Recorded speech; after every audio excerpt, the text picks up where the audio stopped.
solution programmatique et efficace. Le projet est financé par l'Union européenne. Baptisé projet d'appui à l'intégration et à l'investissement en Afrique centrale, il doit, au terme de ses 4 années de vie, mai 2022-mai 2026, pouvoir renforcer l'accélération de l'intégration régionale, mais aussi accroître les financements à destination du secteur privé en Afrique centrale.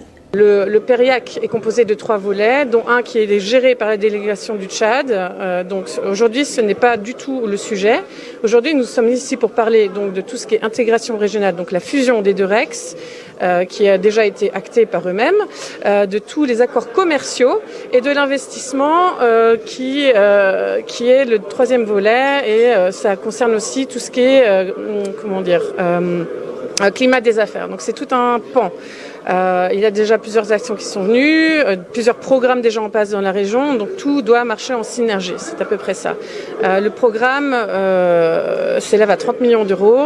Parvenu à la fin de la phase de démarrage, l'assistance technique du dit projet a tenu à organiser ce jour à Douala un atelier d'information et de concertation. C'est un atelier donc d'information et de concertation sur ce programme qui démarre avec le financement de l'Union européenne, mise en œuvre par l'assistance technique d'Egis dans le cadre d'une convention de financement entre la CEMAC, la CEAC et l'Union européenne, bien sûr pour faire avancer l'agenda d'intégration régionale en Afrique centrale. Objectif, permettre le partage d'informations entre les différentes parties prenantes, notamment sur le diagnostic actualisé du projet et le plan d'action proposé.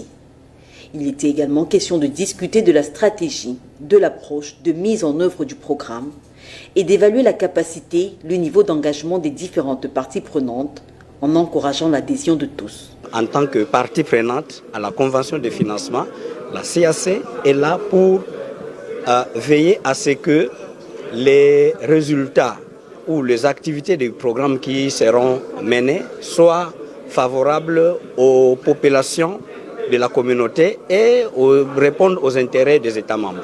L'atelier, qui intervient dans un contexte marqué par les crises Covid et ukrainiennes et leur impact sur l'économie de l'Afrique centrale, a vu la présence de représentants régionaux et nationaux de l'intégration, des acteurs du secteur privé et de l'investissement, des représentants de l'Union européenne et des autres parties prenantes impliquées dans la gestion des accords commerciaux.